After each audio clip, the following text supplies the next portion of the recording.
और जय हिंद, वंदे मातरम। स्वागत है आप सभी का बीकॉम में पूरे भारत में नंबर 1 स्टडी प्लेटफॉर्म एम में शिवम स्टडी प्लेटफॉर्म में राष्ट्रहित में शिक्षा और मैं शिवम दुबे आप सबका बहुत बहुत स्वागत करता हूं। दोस्तों, आज की ये वीडियो बीकॉम फर्स्ट सेमेस्टर के विद्यार्थियों के लिए बिजनेस ऑर्गेनाइजेशन की ऐसी क्लास रहेगी भैया, जिस क्लास को पढ़ने के बाद आपका पूरा बिजनेस ऑर्गेनाइजेशन सब्जेक्ट कंप्लीट हो जाएगा। बात कर रहे हैं हम मात्र एक ही वीडियो में संपूर्ण यूनिट 4 को हम कंप्लीट कर देंगे। कोई पार्ट 2 पार्ट 3 की बात हम ना कभी करते हैं ना आज करेंगे। भैया बताना चाहेंगे, इस क्लास को देखने के बाद ना कोई दूसरी वीडियो देखने की आपको जरूरत पड़ेगी और ना कहीं मॉडल सीरीज से आपको पढ़ने की आवश्यकता पड़ेगी। भाई साहब, एक क्लास लाता हूं और एक क्लास में संपूर्ण एक यूनिट कंप्लीट करता हूं। इससे पहले की क्लासेस में बिजनेस स्टैटिक्स, बिजनेस कम्युनिकेशन और इंट्रोडक्शन टू कंप्यूटर एप्लीकेशन के साथ जो आपका को सर्कुलर है उसकी भी क्लासेस हम आपको दे चुके हैं। लिंक प्लेलिस्ट की डिस्क्रिप्शन बॉक्स में आपको मिल जाएगी, आप विजिट कर लीजिएगा। चलेंगे क्लास को स्टार्ट कर रहे हैं। बाकी बताना चाहेंगे, सभी यूनिवर्सिटी के लिए वीडियो को प्रॉपर हमने डिजाइन किया है, तो परेशान होने की जरूरत नहीं है। साथ ही में हम यहां पे लिख के भी चलते हैं कि आज इस यूनिट में हमें पढ़ना क्या क्या है। एक ओवरव्यू मेरे भाई हम इसका ले लेते हैं, उसके बाद बेहतरीन आसान भाषा वाली डेफिनेशन और बेहतरीन एग्जांपल के साथ एक एक बात आपके माइंड में हम फिट करके मानेंगे। चलेंगे, देखिए जिस विश्वास के साथ आप अपनी एक क्लास अंत तक देखेंगे, हम दावा कर रहे हैं मेरे भाई, हम आपके विश्वास को डिगने नहीं देंगे, है ना। चलेंगे क्लास को आगे बढ़ा। दोस्तों, सबसे पहले आप इस वीडियो में जानेंगे कि बिजनेस कॉम्बिनेशन क्या है, व्यवसायिक संयोजन क्या होता है। बहुत बढ़िया, इसका हम अर्थ भी समझेंगे और इसकी जो कैरेक्टरिस्टिक है यानी कि जो विशेषताएं होती हैं उनको भी हम जान लेंगे। नेक्स्ट बात करेंगे रेशनलाइजेशंस क्या होते हैं, यानी कि युक्तिकरण क्या है। मेरे भाई, व्यापार या बिजनेस में युक्तिकरण मेरे भाई बहुत जरूरी है। इससे क्या फायदा होता है, क्या इसकी हानियां भी हैं, इन सब चीजों को हम बहुत अच्छे से समझ लेंगे, है ना। ऑब्जेक्टिव के साथ मेरे भाई इसके कारण हम समझेंगे कि क्यों जरूरी होता है। साथ ही में इनके हम कारण समझ लेंगे कि कितने प्रकार के जो है वो कॉम्बिनेशन होते हैं, है ना। बहुत बढ़िया, बहुत बेहतरीन अंदाज में व्यवसायिक संयोजन के जो रूप हैं और प्रकार हैं हम सबको समझ लेंगे। हिंदी वाले बच्चे हो या इंग्लिश वाले बच्चे हो, कोई भी परेशान नहीं होगा, दोनों को समझ में आएंगी चीजें। बस विश्वास बनाए रखिएगा। देखिए सर, नेशनलाइजेशन क्या है, राष्ट्रीयकरण क्या है, किस तरह से जो सरकार होती है वो किसी निजी व्यवसाय को अपने सुपुर्द करती है ना, फिर अपनी नीतियों के हिसाब से चलाती है, उन सब चीजों को हम समझेंगे। साथ ही में हम इसका अर्थ भी समझ लेंगे। कैरेक्टरिस्टिक के साथ मेरे भाई ऑब्जेक्टिव यानी कि जो उद्देश्य होते हैं वो समझेंगे, प्रिंसिपल सिद्धांत को समझेंगे और इनके लाभ और हानियां, इन सब चीजों को बहुत बेहतरीन अंदाज में हम समझने का काम करेंगे, है ना। विश्वास रखिएगा, सब चीजें कंप्लीट होंगी एकमात्र क्लास, मतलब एकमात्र क्लास, ठीक है। देखिए 4 नंबर की यहां पे बात करेंगे, डिफरेंस बिटवीन रेशनलाइजेशन और जो नेशनलाइजेशन है, इन दोनों में यानी कि युक्तिकरण और राष्ट्रीयकरण में जो अंतर है, उन सब चीजों को बहुत बेहतरीन अंदाज में हम समझने वाले हैं, तो परेशान होने की जरूरत आपको नहीं है। एक बार भगवान शिव का आप नाम लेंगे, ओम नमः शिवाय कमेंट में लिखेंगे, उसके बाद क्लास को स्टार्ट करेंगे। देखिए पहली हेडिंग आपके डिस्प्ले पर रहेगी, बिजनेस कॉम्बिनेशन यानी कि व्यवसायिक संयोजन। अगर आपने मेरी 1 से 2 लाइनें फोकस के साथ सुन ली तो आपकी पूरी यूनिट यहीं कंप्लीट हो जाएगी। सुनिएगा, देखिए मेरे भाई, व्यवसायिक संयोजन की बात करें, देसी आदमी हूं, बिल्कुल देसी अंदाज में आपको बताऊंगा। हिंदी और अंग्रेजी दोनों माध्यमों के बच्चे बिल्कुल परेशान नहीं होंगे, दोनों को समझ में आएगा। सुनिएगा, देखिए मेरे भाई, 2 अलग अलग व्यक्ति हैं लेकिन उन दोनों का बिजनेस सीमेंट का है। इस तरह से सुनिएगा, दोनों का बिजनेस अगर सीमेंट का है तो फिर क्या करेंगे, उनको आपस में कंबाइन कर सकते हैं, कोई दिक्कत वाली बात उनको नहीं है। अब ये क्यों करेंगे, ये इसलिए करेंगे कि वो कहेंगे कि भैया जो कंपटीशन है वो कंपटीशन खत्म हो जाएगा, कि लोग हमारे यहां से लेंगे या आपके यहां से लेंगे, है ना, तो वो कंपटीशन खत्म हो जाएगा। दूसरा सर, लागत कम लगेगी, है ना। अब दोनों के ऊपर भार आ जाएगा ना, जो 2 व्यक्ति होंगे उन दोनों के ऊपर भार आएगा, है ना, तो इस हिसाब से लागत कम लगेगी। तीसरी की बात करेंगे मेरे भाई, प्रोडक्शन भैया ज्यादा होगा कि नहीं होगा, बहुत बढ़िया, बहुत बेहतरीन। इफिशियंसी यानी कि कार्य क्षमता बढ़ेगी, बहुत बढ़िया। अच्छा, एक और हम अगर इस तरह से समझे, वे होते तो 3 प्रकार के हैं, हम सर्कुलर भी समझेंगे, हॉरिजॉन्टल, वर्टिकल, सब समझेंगे, परेशान मत होइएगा, बस समझते जाओ। देखिए सर, अगर हम इस प्रकार से भी देखें कि जैसे एक बिजनेस सर एक व्यक्ति का धागे का है और दूसरे व्यक्ति का सर कपड़े का है, सुनना बात, धागे का और कपड़े का।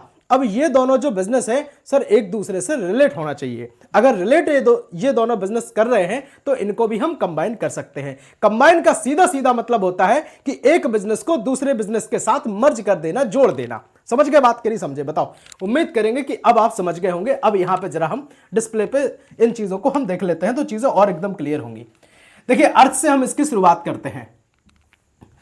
अर्थ की अगर बात करें तो जब दो, सुनते जाना, दो या फिर दो से अधिक, है ना, बिल्कुल आराम से सुनिएगा, दो हो या फिर दो से अधिक जो बिजनेस होते हैं, व्यवसायिक जो यूनिट्स हैं या फिर इकाइयां हैं, अपने व्यापारिक उद्देश्य के लिए, किसके लिए, सिर्फ व्यापारिक उद्देश्य के लिए, इस चीज को ध्यान रखना, व्यापारिक उद्देश्य के लिए वो आपस में मिल करके, है ना, आपस में मिल करके, है ना, कैसे, आपने कहा सर एक साथ काम अगर वो करती हैं तो भैया इसको कहेंगे सर बिजनेस कॉम्बिनेशन।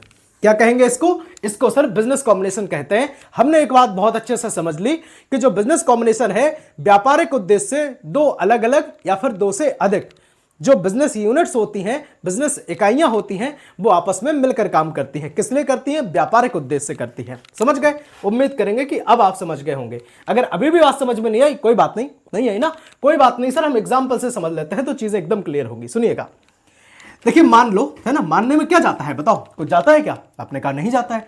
देखिए मान लो कि ए और बी जो है वो दो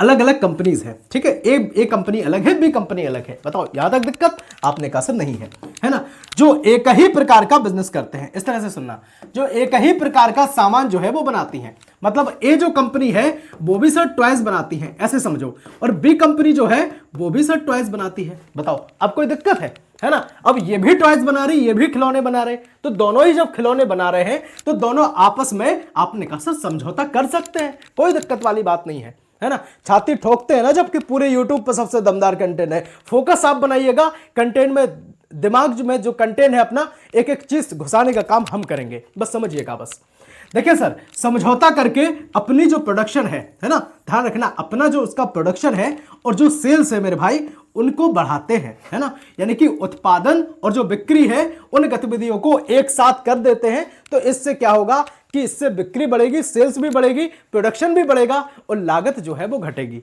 है ना, लागत घटेगी और रिस्पॉन्सिबिलिटी भी अब दोनों लोग ही उठाएंगे, है ना। इस तरह से चीजें होती हैं ताकि जो कंपटीशन है मेरे भाई, प्रतिस्पर्धा, अब जो प्रतिस्पर्धा हो रही थी ना सर कि टॉयज यहां से या फिर वहां से जो व्यक्ति है ना, अब लगेगा कि भाई उनके बिक रहे टॉयज, हमारे बिक नहीं रहे, है ना, हमारी जो सेल है वो कम हो रही, उनकी ज्यादा हो रही, तो ये सब चीजें खत्म हो जाएंगी फिर, है ना, जब कंबाइन हो जाएंगी चीजें तो प्रतिस्पर्धा कम हो और जो लागत है मेरे भाई वो घटे। क्या हो? लागत मेरे भाई घटे। बहुत बढ़िया। अब यहां पर नेक्स्ट समझ लेते हैं कि बिजनेस कॉम्बिनेशन क्या है। आपने कहा सर यही जो एग्जांपल है वो बिजनेस कॉम्बिनेशन का उदाहरण हो जाएगा। बहुत बढ़िया, चलेंगे। देखिए अब इसकी जो कैरेक्टरिस्टिक है उनको जरा समझ लेते हैं। अब कैरेक्टरिस्टिक यानी कि जो विशेषताएं हैं, विशेषताओं में क्या है कि देखिए जब दो या दो से जो अधिक बिजनेस होते हैं, अभी हम आपको सब समझा चुके, है ना, दो या दो से अधिक जो बिजनेस होते हैं बिजनेस कॉम्बिनेशन में वो जुड़ जाते हैं। क्या हो जाते हैं? जुड़ जाते हैं। देखिए हमने लिखा है कि जुड़ जाते हैं, तो कैरेक्टरिस्टिक में आराम से आप लिख सकते हैं। नेक्स्ट की बात करेंगे, जो सामान्य व्यापारिक उद्देश्य से ये चीजें की जाती हैं, किसी और वजह से थोड़ी ना की जाती हैं। बिजनेस को मिलाना, बिजनेस को कंबाइन करना भाई साहब व्यापारिक उद्देश्य की वजह से ही संभव है। ठीक है, अब नेक्स्ट की बात करेंगे, आपसी सहयोग भी बना रहता है, अब दोनों का बिजनेस पर नियंत्रण भी रहेगा। ठीक है, नेक्स्ट की बात करेंगे, देखिए खर्चा भी दोनों उठाएंगे, लाभ भी दोनों लेंगे, रिस्पॉन्सिबिलिटी भी दोनों की होगी, है ना, राइट और रिस्पॉन्सिबिलिटी हर चीज दोनों की होगी। लाभ की बात करेंगे और सर अगर यहां पे देखें कि आर्थिक जो शक्ति है वो बढ़ाने का प्रयास अगर किया जाता है तो इन सबको चीजों को ध्यान में रख करके बिजनेस को कंबाइन किया जाता है। बताओ आगे बात समझ में कि नहीं आई? उम्मीद करेंगे कि ऐसा हो नहीं सकता कि आपको समझ में ना आई हो, है ना। अब याद रखने वाले पॉइंट के साथ देखिए हम छोड़ेंगे नहीं। आप सोचें कि, है ना, कि नहीं समझ में आई है चीजें, ऐसा होगा नहीं कि नहीं समझ में आएंगी। पहले तो परिभाषा से समझाएंगे, फिर एग्जांपल से समझाएंगे, फिर यहाँ याद रखने वाले पॉइंट के साथ समझाएंगे। सुन लो, देखिए सर बिजनेस कॉम्बिनेशन क्या है ना।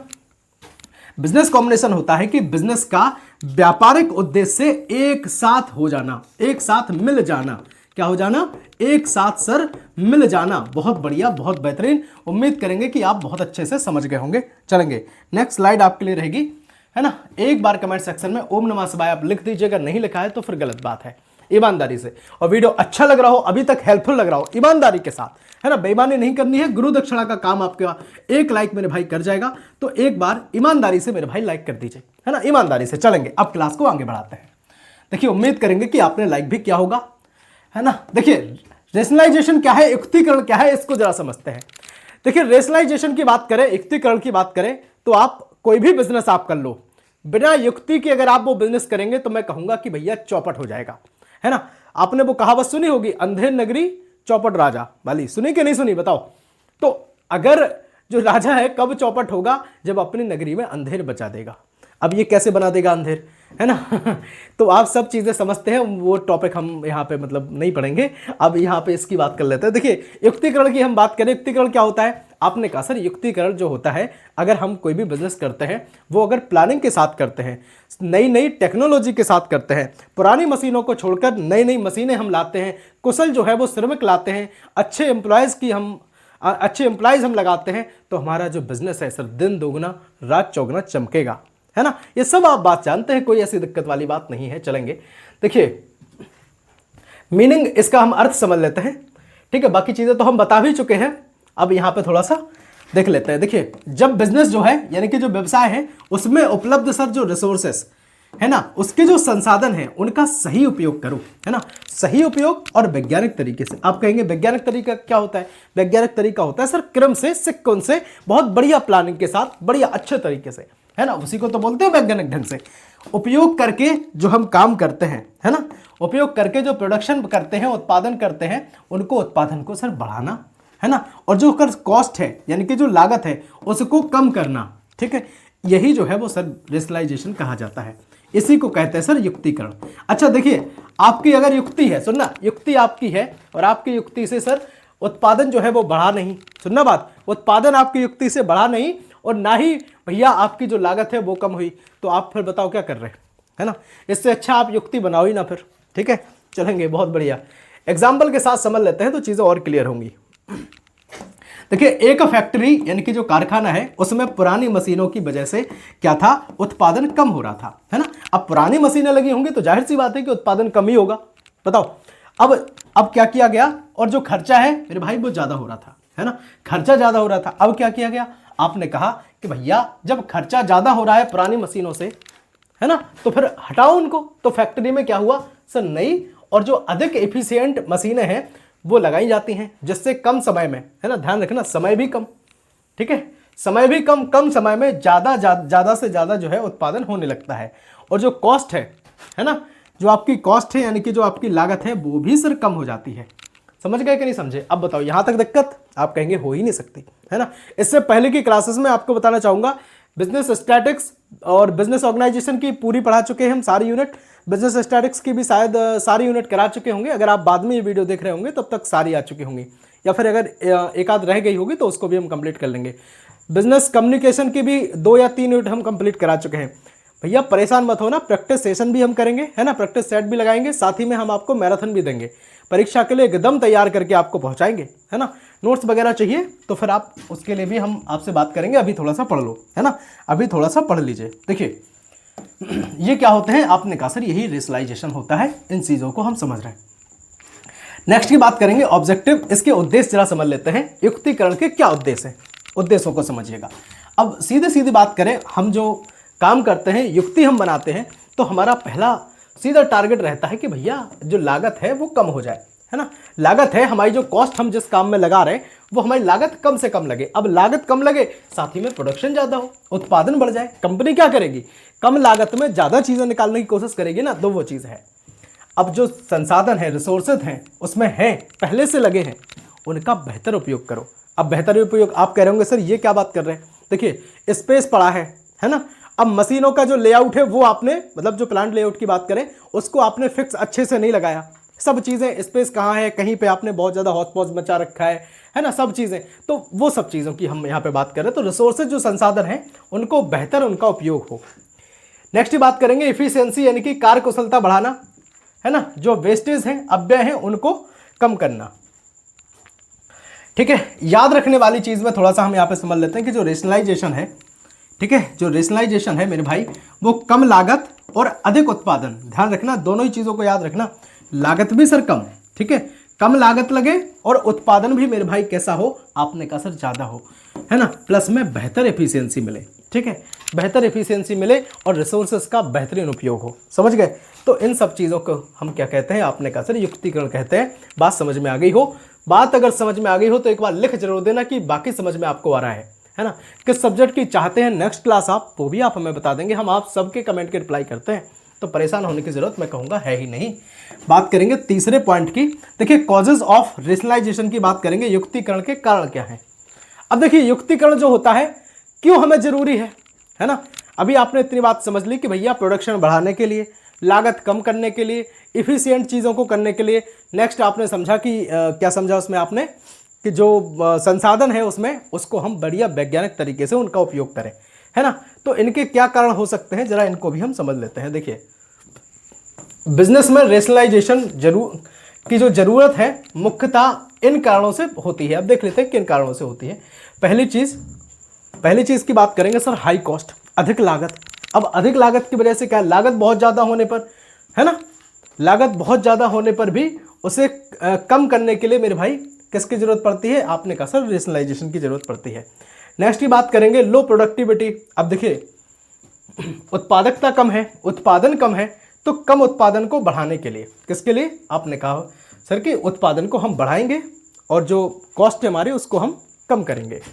वेस्टेज यानी कि जो आपके अपव्यय हैं, है ना, उनको रोकने के लिए मटेरियल सामग्री। अब देखिए मटेरियल है जो आपकी सामग्री है, टाइम भी है, टाइम को भी मटेरियल भी वेस्ट ना हो पाए, टाइम भी आपका वेस्ट ना हो पाए, और साथ ही में जो संसाधन है, रिसोर्सेस हैं, उनकी भी बर्बादी ना हो। कहने का मतलब सब चीज़ों का अच्छे से यूटिलाइजेशन हो। समझ गए, बहुत बढ़िया, है ना। अब इंग्लिश वाले बच्चे कहते हैं सर हमें समझ में नहीं आता, हो ही नहीं सकता, है ना, हो ही नहीं सकता, सीधा हम टारगेट करके बनाते हैं। और आप जो कहते हैं ना कि हम, कोई कहता मैं बुंदेलखंड यूनिवर्सिटी झांसी से हूँ, कोई कहता कि CSGM यूनिवर्सिटी कानपुर से हूँ, कोई कहता MG के VP से हूँ, कोई कहता DDU से हूँ। अब मैं कितनी यूनिवर्सिटी का नाम लूँ, परेशान मत हो, सबके लिए। अगर आपका सब्जेक्ट है बिजनेस ऑर्गेनाइजेशन, समझ लो इस क्लास को आपके लिए बनाया है ना। पूरा अनुभव हम मेरे भाई क्लास में डालते हैं, ऐसा नहीं है ना, ऐसा नहीं है कि भाई केवल चीज़ों को लाए उठाए और बना दिया, नहीं भैया, पूरा अनुभव डालते हैं। हम चेक करते हैं कि किस यूनिवर्सिटी में सबसे ज़्यादा क्वेश्चन जो है किस यूनिवर्सिटी से उठा करके कॉपी पेस्ट किए गए हैं, सब चीज़ों को देखते हैं। और एक भी चीज़ सबसे बड़ी खासियत रहती है कि हम छोड़ते नहीं हैं, है ना, सब चीज़ों को पढ़ाते हैं। ठीक है, 100% एग्जाम में आने वाले गारंटी के साथ जो शॉर्ट और लॉन्ग क्वेश्चन जो आपके एग्जाम में आएंगे उनको भैया नोट्स के रूप में हमने सजा के रखा है बहुत बेहतरीन अंदाज में। दिखाओ आपको नोट्स, है ना। चलेंगे, देखिए नोट्स एक बार देख लीजिए, उसके बाद जो है हम थोड़ा सा चीज़ों को आगे बढ़ा रहे हैं। देखिए बहुत सारे भाई बहन हमारे ऐसे होंगे जो नोट्स अपने नहीं बना पा रहे होंगे, है ना, तो परेशान होने की ज़रूरत नहीं है। हम आपके लिए 100% गारंटी वाले भैया नोट्स हम बना करके लाए हैं, है ना। पूरी मेहनत हमने इन नोट्स में लगाई है। इन नोट्स की खासियत क्या है, एग्जाम ओरिएंटेड 100% अपडेटेड जो क्वेश्चन आपके आ रहे एग्जाम में उनको हमने बहुत बेहतरीन अंदाज से हमने बनाया है। कलर नोट्स बनाए हैं, इंपोर्टेंट लॉन्ग और शॉर्ट आंसर टाइप सारे क्वेश्चंस को हमने इसमें रखा है। मॉडल सीरीज की तो आप बात ही छोड़ दो, है ना, लिमिटेड क्वेश्चन है और लिमिटेड अंदाज में हमने इस तरह से हमने लिखा है कि आपको किसी तीसरे व्यक्ति की भी जरूरत ना पड़े, है ना, बहुत बेहतरीन अंदाज में। ठीक है, बाकी इजी टू अंडरस्टैंड कहने का मतलब हिंदी और इंग्लिश दोनों ही भाषा में मिक्स लैंग्वेज में अपने क्वेश्चन आंसर सारे रहते हैं। ठीक है, किस तरह से हमें समझाना है, आसान लैंग्वेज, देसी भाषा, है ना, सब चीज़ें, एग्जाम्पल, सब कुछ हमने बहुत बेहतरीन अंदाज से हमने इनको डिज़ाइन किया है। प्राइजेस जो है आपके सामने है, नोट्स के सारे प्राइजेस 199 में हम आपको, जो आपका को सर्कुलर है प्लस आपके जो सब्जेक्ट होते हैं सब के साथ 199 में हम आपको दे देते हैं।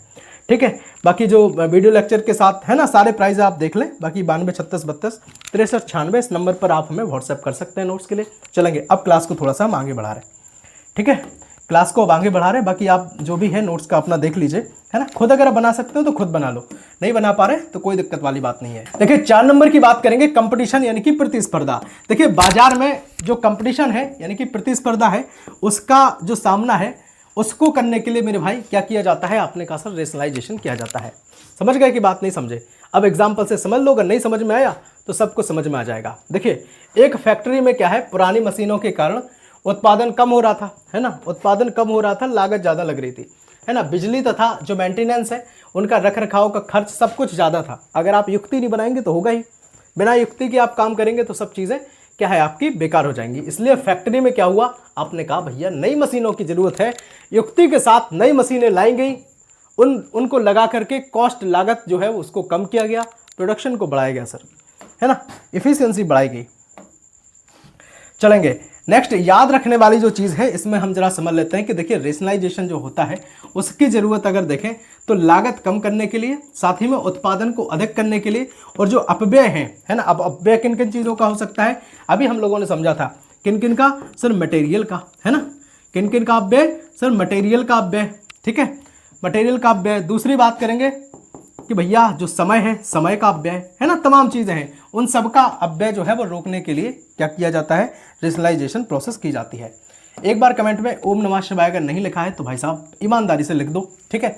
नेक्स्ट की बात करेंगे 4 नंबर की, फॉर्म एंड काइंड्स की बात करेंगे यहाँ पे कि जो व्यवसायिक संयोजन है उसके रूप समझेंगे और कितने प्रकार के होते हैं इनको समझेंगे। देखिए 3 प्रकार के होते हैं, वर्टिकल, हॉरिजॉन्टल और सर्कुलर, है ना। अब तीनों को हम यहाँ पे बहुत अच्छे से समझ लेते हैं। पहले ही हम बात करेंगे कि बिजनेस कॉम्बिनेशन के जो प्रमुख प्रकार हैं उनमें पहला जो है आपका वो रहेगा हॉरिजॉन्टल कॉम्बिनेशन, ठीक है।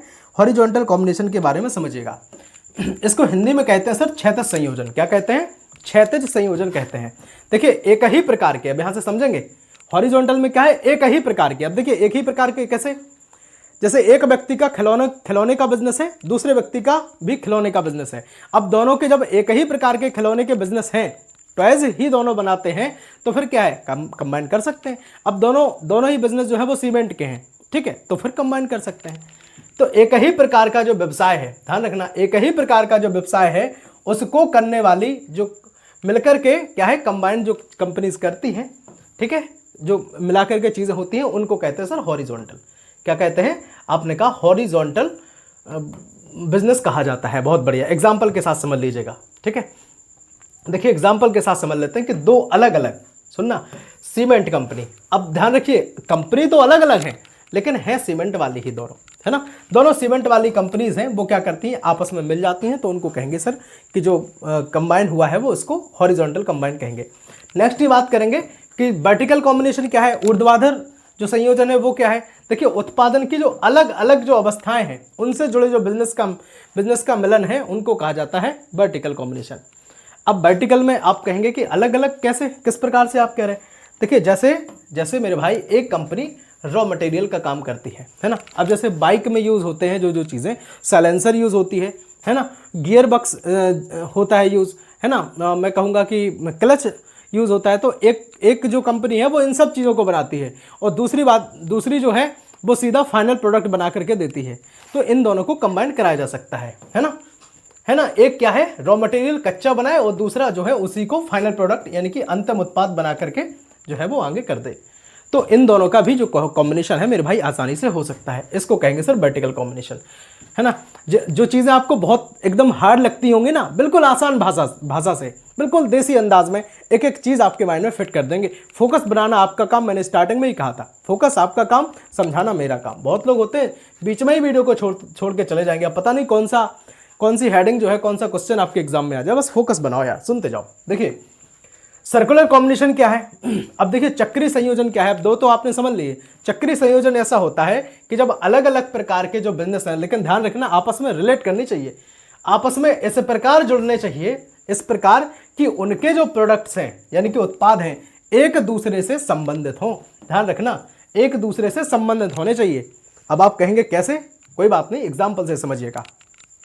देखिए जैसे एक कंपनी कॉटन यानी कि कपास वाली कंपनी है, एक कैसी है? कपास वाली कंपनी है।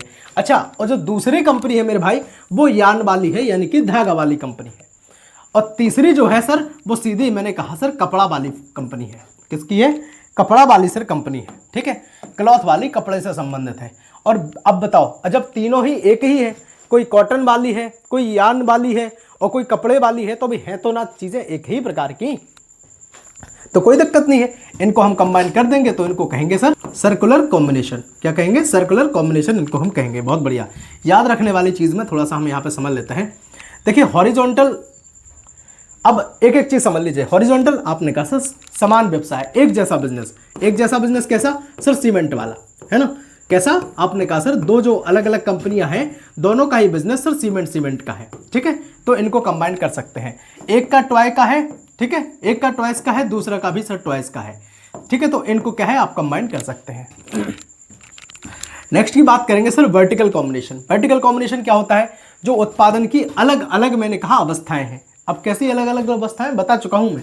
एक अवस्था ऐसी कि भैया एक जो बाइक के पार्ट्स बनाते हैं, सुनना बात, बाइक के जो पार्ट्स हैं उनको बनाने का काम है एक कंपनी का। अच्छा, दूसरी जो कंपनी है उसको असेंबल करती है। क्या करती है? उनको असेंबलिंग का उनका काम होता है, मतलब उनको जोड़ती है सर। ऐसे समझिएगा, उनको जोड़ने का काम है। अब ये फाइनल प्रोडक्ट निकालेगी, ये सीधा बाइक बना देगी, है ना। ये कंपनी जो है वो बाइक बनाती है। अब देखिए, एक तो बाइक के पार्ट बनाएगी, दूसरी बनाएगी सर बाइक को असेंबल करेगी। तो इन दोनों कंपनी को क्या करेंगे, आपने कहा सर जोड़ने का काम हो सकता है। बहुत बेहतरीन अंदाज में हम आपको चीजें करा रहे हैं। देखिए सर्कुलर कॉम्बिनेशन क्या है, आपने कहा जो संबंधित अलग अलग जो व्यवसाय हैं सर, है ना। जैसे समझा था हमने, कपास, यार्न और क्या था सर, कपड़ा। तो इन सब को मिला करके जब हम एक कंपनी बनाते हैं, लेकिन ध्यान रखना संबंधित, इस चीज को भूलना मत, ठीक है। रिलेट करना चाहिए चीजों को। चलेंगे, चीजें समझ में आ रही कि नहीं बताओ। दोस्तों को भेज जरूर देना यार क्लास को, है ना। बहुत लोग कहते हैं सर व्यूज कम आ रहे हैं। अरे भैया, व्यूज से कोई मतलब नहीं है, हमें मतलब है कि आपके माइंड में सटीक बातें पहुंचनी चाहिए, है ना। और चाहे मैं कहूंगा कि अगर मैं बहुत अच्छा पढ़ा रहा हूं और कम लोग अगर देख रहे हैं तो भी कोई दिक्कत नहीं है। मैं उम्मीद करूंगा कि आप सब अपने दोस्तों को शेयर कर देंगे तो सब देख लेंगे, ठीक है। तो आप अगर किसी की मदद कर देंगे तो भगवान आपकी भी मदद करेंगे। तो जो लोग परेशान हो रहे हो कि भैया क्लास नहीं मिल रही, उनसे कहना कि परेशानी खत्म हो जाएगी आपकी। सब्सक्राइब कर लो, जुड़ जाओ, टेंशन फ्री हो जाओ अपनी बीकॉम से। आगे हम सीए की भी तैयारी कराएंगे, तो परेशान होने की जरूरत नहीं है। बहुत बेहतरीन अंदाज में चीजों को पहले खुद करता हूं, उसके बाद आपके सामने लेकर के आता हूं। तो इसलिए आप बिल्कुल टेंशन फ्री रहें, आप बिल्कुल राइट प्लेटफॉर्म पर हैं, विश्वास रखिएगा। देखिए नेशनलाइजेशन की बात करें, राष्ट्रीयकरण क्या होता है। देखिए राष्ट्रीयकरण की बात करें तो जब सरकार क्या करती है, किसी निजी व्यवसाय को अपने अंडर में ले लेती है और फिर अपनी नीतियों के अनुसार, अपने नियमों के अनुसार उसको चलाती है, तो उसको कहेंगे कि भैया किसी भी निजी व्यवसाय का राष्ट्रीयकरण हो गया, नेशनलाइजेशन हो गया। समझ गए बात कि नहीं। देखिए जो आपने रेशनलाइजेशन समझा है, रेशनलाइजेशन में था सर युक्तिकरण, और ये नेशनलाइजेशन है, इसको कहेंगे सर राष्ट्रीयकरण। समझ गए बात कि नहीं। कंफ्यूज नहीं होना है, बिल्कुल कंफ्यूज नहीं होना है। नोट्स के लिए भी परेशान नहीं होंगे, मैं आपसे बार बार कह रहा हूं। आप चाहे तो नोट्स ले सकते हैं और आप चाहे तो खुद भी अपने नोट्स बना सकते हैं, कोई दिक्कत वाली बात नहीं है। देखिए जब किसी प्राइवेट बिजनेस, है ना, कोई निजी व्यवसाय जो होता है सर, या फिर इंडस्ट्री यानी कि जो उद्योग है, उसकी जो ओनरशिप है यानी कि उसका जो स्वामित्व है, सरकार अपने हाथ में ले लेती है। ध्यान रखना, कौन लेती है, आपने कहा सर सरकार लेती है सर, गवर्नमेंट लेती है। बहुत बढ़िया। तो ये किसे अपने हाथ में लेकर के उसका जो मैनेजमेंट है यानी कि उसका जो प्रबंधन है वो स्वयं करती है, तो इसको कहेंगे सर नेशनलाइजेशन। क्या कहेंगे, आपने कहा सर इसी को सर नेशनलाइजेशन कहेंगे, राष्ट्रीयकरण कहेंगे। अब जरा एग्जांपल से समझिएगा, ठीक है, एग्जांपल से समझिएगा। देखिए सरकार किसी निजी बैंक में, अब देखना कोई निजी बैंक है, निजी बैंक का स्वामित्व अपने अंडर में ले लेती है और फिर वो चलाएगी उस बैंक को। तो अब जो बैंक जो है उसका स्वामित्व अगर अपने हाथ में लिया और सरकारी नियंत्रण जो है उसका अगर हो गया, तो फिर आप कहेंगे उसका नेशनलाइजेशन हो गया। चलेंगे, कैरेक्टरिस्टिक इसकी विशेषताएं समझ लीजिएगा। देखिए गवर्नमेंट जो ओनरशिप है, सुनना बात है, गवर्नमेंट जो ओनरशिप है यानी कि जो सरकारी स्वामित्व है, भैया उद्योग का स्वामित्व जो है वो सरकार के पास पूरी तरीके से हो जाता है ना। अब ये क्यों हो जाता है, क्या है, उनको हम आगे समझ रहे हैं। देखिए एक और इसकी विशेषता यही है कि गवर्नमेंट जो कंट्रोल रहता है, फिर सरकारी नियंत्रण पूरा रहेगा, प्रमुख जो नीतियां हैं, है ना, और जो निर्णय हैं, अब सरकार के नियम चलेंगे, सरकार की नीतियां चलेंगी, ठीक है। क्या चलेंगे, सब सरकार के चलेंगे। नेक्स्ट है भैया पब्लिक इंटरेस्ट, जो जनहित है उनके लिए भी, कि भैया निजी लाभ के बजाय जनता की जो आवश्यकता है उनकी यहाँ पे बात होती है, उन्हीं को यहाँ पे मेरे भाई महत्व दिया जाता है। सोशल वेलफेयर की बात करेंगे, सामाजिक कल्याण की बात करेंगे, तो आर्थिक एवं जो सामाजिक हितों को ध्यान में रख करके कार्य जो है यहाँ पे किया जाता है। मोनोपोली की बात करेंगे, मोनोपोली कंट्रोल, मोनोपोली क्या होती है बताओ, एकाधिकार। सब कंप्लीट करा चुके हैं हम यूनिट 1 में, ठीक है। एकाधिकार जो होता है मेरे भाई, कुछ महत्वपूर्ण क्षेत्रों में निजी एकाधिकार को कम करने के लिए, क्या करने के लिए, कम करने के लिए प्रयास किया जाता है। नेक्स्ट इनके ऑब्जेक्टिव यानी कि उद्देश्यों को हम यहाँ पे समझ लेते हैं। देखिए पब्लिक वेलफेयर यानी कि जो जन कल्याण की बात होती है, एक इनका ऑब्जेक्टिव यानी कि उद्देश्य ये भी रहता है कि जन कल्याण के लिए भी जो है सरकार किसी निजी व्यवसाय, उद्योग या फिर कंपनी को अपने जो है वो सुपुर्द करती है। देखिए आवश्यक जो वस्तुएं हैं और जो सेवाएं हैं उनको जनता के हित में उपलब्ध कराने के लिए जो है वो अपने सुपुर्द किया जाता है ना, उनका राष्ट्रीयकरण किया जाता है। इकोनॉमिक इक्वलिटी के लिए जो आर्थिक समानता है, धन और आर्थिक शक्ति की बात करें तो अत्यधिक इनका केंद्रीकरण, इनके जो केंद्रीकरण है, सेंट्रलाइजेशन है, उनको कम करने के लिए, है ना, उसके लिए भी इनका यूज किया जाता है। नेक्स्ट रहेगा आपका बैलेंस्ड इकोनॉमिक। बैलेंस्ड इकोनॉमिक का मतलब है कि जो संतुलित आर्थिक विकास है, जो पिछड़े और जो महत्वपूर्ण जो क्षेत्र हैं उनके विकास को बढ़ावा देने के लिए भी जो निजी व्यवसाय है या फिर उद्योग है या कंपनी है, उनका राष्ट्रीयकरण नेशनलाइजेशन किया जाता है। ठीक है, ये भी इनका एक उद्देश्य रहता है। नेक्स्ट की बात करेंगे कंट्रोल ओवर एसेंशियल इंडस्ट्रीज, यानी कि जो आवश्यक उद्योगों पर नियंत्रण करने के लिए, कंट्रोल करने के लिए, यानी कि देश के लिए महत्वपूर्ण जो उद्योग हैं उनको सरकारी नियंत्रण में रखने के लिए। अब आप कहेंगे ये क्या बात है। देखिए, अब जैसे बहुत सारी ऐसी चीज़ें हैं जिनको केवल सरकार ही बना सकती है, बाकी और नहीं बना सकते, तो वो वाली चीज़ों की यहाँ पे हम बात कर रहे हैं। अब एक है सर इसमें प्रिवेंशन ऑफ, अब देखिए ये क्या है, शोषण की रोकथाम, है ना, शोषण की रोकथाम, यानी कि जो उपभोक्ता है, ठीक है, अब सरकार बनाएगी तो जो सरकारी उसका रेट होगा उस हिसाब से जो चीज़ें हैं उपभोक्ता यानी कि कंज्यूमर्स तक, हम लोगों सब तक, हम सब तक पहुँचेंगी वो चीज़ें। और अगर निजी कोई बनाएगा तो फिर हो सकता है कि उनके जो दाम है वो अपने, है ना, अपने प्राइस वो रख लें। तो श्रमिकों के हितों की रक्षा करने के लिए, उपभोक्ताओं के हितों की रक्षा करने के लिए जो है नेशनलाइजेशन किया जाता है। प्रिंसिपल जिनके समझ लेते हैं, सिद्धांत समझते हैं। पहला रहेगा इसमें पब्लिक इंटरेस्ट। पब्लिक इंटरेस्ट यानी कि जो जनहित को प्राथमिकता यहाँ पे दी जाती है। दूसरे की बात करेंगे सोशल जस्टिस, सामाजिक न्याय पर जोर इनका रहता है ना, सामाजिक न्याय पर जोर रहता है। नेक्स्ट है इनका इकोनॉमिक स्टेबिलिटी, यानी कि आर्थिक स्थिरता बनाए रखने के लिए भी जो है इनका रहता है। नेक्स्ट है नेशनल रिसोर्सेज, यानी कि जो राष्ट्रीय संसाधन है उनके उचित उपयोग के लिए। बात करेंगे समान और संतुलित आर्थिक विकास के लिए। ठीक है, समझ गए, बहुत बढ़िया। अब जरा इनके कुछ लाभ जो है उनको समझ लेते हैं, हानियां भी समझेंगे, ऐसी बात नहीं है। लाभ क्या है, तो लाभ है इनका पहला कि आवश्यक सेवाओं पर सरकार का जो नियंत्रण है वो रहता है। आवश्यक यानी कि जो जरूरी इसेंशियल सर्विसेज होती हैं उन पर जरूरी जो कंट्रोल है वो गवर्नमेंट का रहता है, वो सरकार का रहता है। नेक्स्ट की बात करेंगे जनहित को निजी लाभ, है ना, जो जनहित है उनको निजी लाभ से अधिक महत्व दिया जा सकता है। ठीक है, बहुत बढ़िया। नेक्स्ट रहेगा इसमें आर्थिक शक्ति के केंद्रीकरण, है ना, ये भी बता चुके हैं, उसको कम करने में सहायता मिलती है। जो पिछड़े क्षेत्र हैं उससे उन सबके विकास के लिए उनको बढ़ावा दिया जाता है। उपभोक्ता और जो श्रमिक हैं उनके क्या करते हैं, उनके हितों की रक्षा की जाती है और इन सब से उनके हितों में रक्षा की सहायता भी हमें मिलती है। बताओ, समझ गए। अब यहाँ पर डीमेरिट यानी कि जो हानियाँ हैं उन हानियों को समझेंगे। पहला तो यही है कि जो गवर्नमेंट है, गवर्नमेंट कंट्रोल, अब सारी चीज़ों पर सरकारी नियंत्रण हो जाता है। इनके कारण निर्णय लेने में मेरे भाई देरी हो सकती है ना।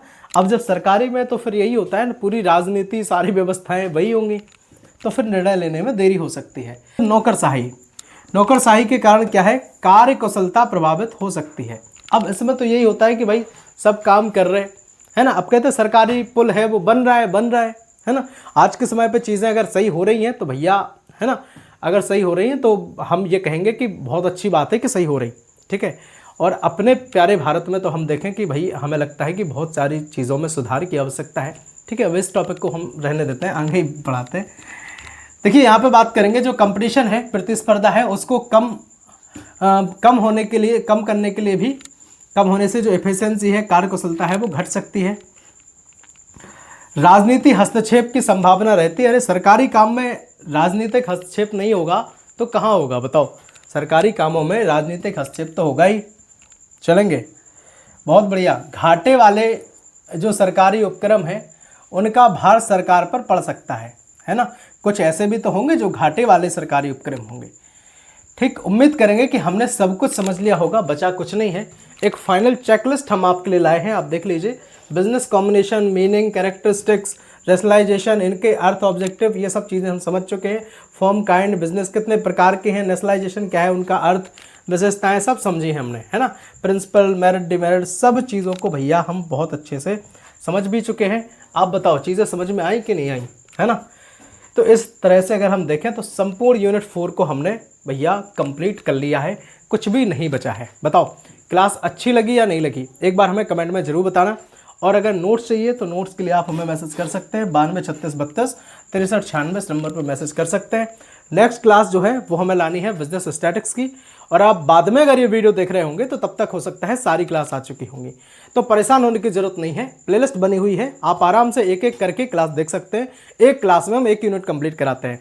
जिन बच्चों को न्यूमेरिकल से डर लगता था कि भाई अब न्यूमेरिकल हमसे कैसे कवर होंगे, बहुत आसान तरीके से हमने न्यूमेरिकल कवर कराए हैं, है ना। लिंक डिस्क्रिप्शन बॉक्स में, आप आराम से कर सकते हैं, कोई टेंशन की बात नहीं है। विश्वास रखना अपने उस भाई पर, एक एक बात आपके माइंड में फिट करेंगे भैया, है ना। अगर नोट्स चाहिए शॉर्ट और लॉन्ग क्वेश्चन वाले तो सबको क्या करेंगे आप, है ना। इन सभी क्वेश्चंस सभी नोट्स को क्या करते हैं, बाकी नोट्स अगर आपको चाहिए तो 9236326396 इस नंबर पर आप हमें व्हाट्सएप कर सकते हैं। ठीक है, बताइएगा जरूर क्लास आपको लगी कैसी है। मिलते हैं अगले वीडियो में, तब तक के लिए जय हिंद, वंदे मातरम, भारत माता की जय, हर हर महादेव, सीताराम।